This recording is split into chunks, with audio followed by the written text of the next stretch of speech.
이재명 민주당 대표의 체포동의안이 부결된 이후 민주당은 더 혼란스럽습니다.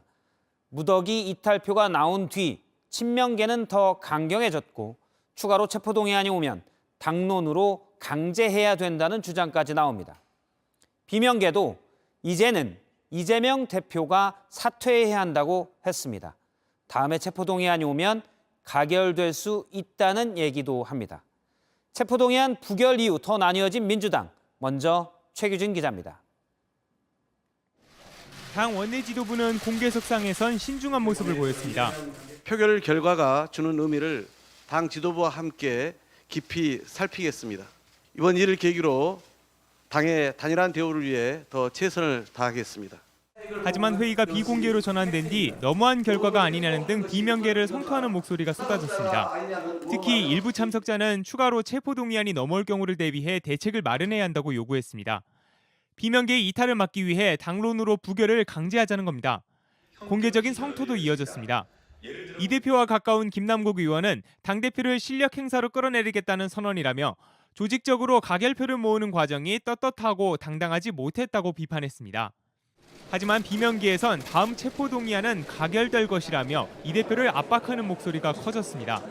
이번에 무효와 기권표를 던졌던 의원들도 가결 쪽 손을 들 수도 있다. 아까 그러셨어요.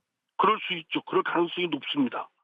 한 비명계 의원은 거취 문제를 비롯해 이제는 당 지도부가 답을 내려야 할 때라며 이 대표의 사퇴를 우회적으로 요구하기도 했습니다. JTBC 최규진입니다. 일부 비명계의 요구사항은 이재명 대표가 물러나라는 겁니다. 사실 무더기 이탈표로 이재명 대표의 리더십이 상처를 받기도 했습니다. 오늘 기자들이 이재명 대표에게 거취에 대해 물었는데 이 대표는 따로 답을 하지 않았습니다. 대신 민생과 소통을 강조했습니다. 최윤경 기자입니다. 당의 내용이 깊어지는 가운데 소집된 고위 전략회의에선 위기감이 감지됐습니다. 무더기 이탈표가 나온 뒤 계파 갈등이 수면 위로 드러나면서 이 대표의 리더십이 시험대에 올랐기 때문입니다. 이 대표는 이번 표결이 당의 혼란과 갈등을 가져오는 계기가 돼서는 안 된다며 더 소통하겠다고 강조한 것으로 전해졌습니다. 당 대표를 포함해서 저희 사무처 정무지 당직자들과 또 원내에서 당내 또 많은 의원님들과 더 많이 소통하고 또 경청하면서 비명계를 다독이는 차원에서 일정 기간을 잡고 의원들을 집중적으로 만나겠다고도 했습니다. 이런 가운데 이 대표는 오전 서울 은평구의 한 초등학교를 방문했습니다. 당대표로서 민생 행보를 이어가면서 비명계 일각의 사퇴 요구를 일축한 것으로 보입니다. 다만 표결 결과나 향후 거취에 대한 질문은 대답하지 않았습니다.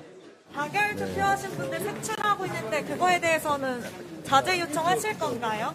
이재명을 잡느냐 못 잡느냐 이런 문제보다는 우리 물가도 잡고 경제도 개선하고 사람들의 삶도 더 낫게 만드는 문제에 많이 관심 가지시기 바랍니다. 대표님 혹시 거취 투명 좀 하실 건가요? JTBC 최윤경입니다. 이재명 대표의 강성 지지층, 소위 개딸들은 이탈표 색출 작업에 나섰습니다. 비명계 의원들에게 체포동의안 투표를 어떻게 했는지 물었고 일부 의원들은 난 아니다며 해명하기 바빴습니다. 의원실로는 섬뜩한 협박 전화까지 왔습니다. 배양진 기자입니다. 네, 여보세요? 입니다. 개인 투표셔가지고요. 제가 정확한 내용을 좀 확인하기가 힘듭니다. 선생님, 욕설은 좀 자제해 주시고요. 이 대표의 강성 지지층은 비명계 의원 사무실로 직접 항의 전화를 걸고 있습니다. 체포동의안에 가결을 찍었는지 따져 물은 뒤 욕설까지 퍼붓는 사례가 적지 않았습니다. 어제 표결 직후엔 협박에 가까운 전화가 걸려오게 됐습니다. 그런 식으로 정치를 해서는 안 된다라고 말씀하시다가 찾아가서 죽여버리겠다, 칼을 들고 찾아가겠다, 딱 기다려라, 이런 식으로. 강성 지지층은 이른바 전국 수박 지도까지 공유하고 있습니다. 수박은 겉과 속이 다르다는 뜻으로 비명계 의원들을 지칭합니다. 이른바 좌표를 찍어 직접 항의할 걸 독려하는 내용입니다. 실제 이재명 대표 지지 커뮤니티 등엔 비명계 의원의 개인 연락처가 적힌 낙선 명단도 올라왔습니다. 이 명단에 포함된 일부 의원이 실제로 지지자에게 받은 문자입니다. 체포동의안 찬반을 밝히란 요구에 부결표를 던졌다고 설명합니다. 당을 떠나라는 등 비속어가 섞인 비난 문자도 많았습니다. 이 대표는 이달 중순 자신의 유튜브 방송에서 수박이라는 단어를 쓰지 말아달라고 지지자들에게 당부한 바 있습니다. 하지만 오늘 이탈표 색출과 관련한 질문엔 아무 답변도 하지 않았습니다. 다만 민주당 고위 관계자는 이 대표가 오늘 당 전략회의에서 의원 개인의 표결 결과를 예단해 공격하는 행위를 중단해달라고 당원들에게 요청했다고 전했습니다. JTBC 배양진입니다. 네, 검찰 움직임도 보겠습니다. 일단 체포동의안이 부결돼 검찰은 이르면 다음 주 이재명 대표를 불구속 기소할 방침입니다. 하지만 민주당 이탈표가 꽤 나온 걸 확인한 검찰은 추가로 구속영장을 청구할 가능성이 크다.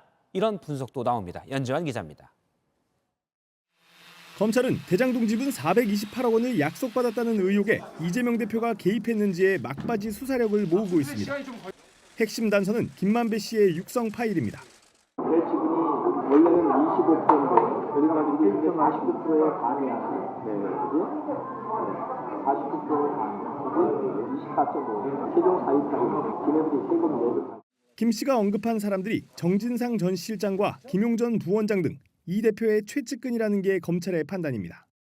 이 과정을 이 대표도 알고 있었다고 보고 있지만 추가 조사가 필요하다는 이유로 지난번 구속영장에는 넣지 않았습니다. 김 씨는 검찰 조사에서 의혹을 전면 부인하고 있습니다.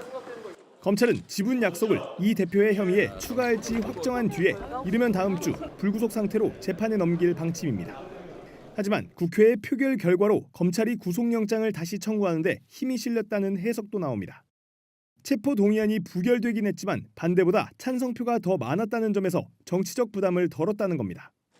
다만 대장동이나 성남FC 사건이 아닌 다른 사건으로 영장 청구를 저울질할 것으로 보입니다. 검찰은 쌍방울의 대북 송금과 성남시 백현동 아파트 그리고 정자동 호텔 사업의 특혜 의혹에 이 대표가 개입했는지 수사하고 있습니다. JTBC 연지환입니다.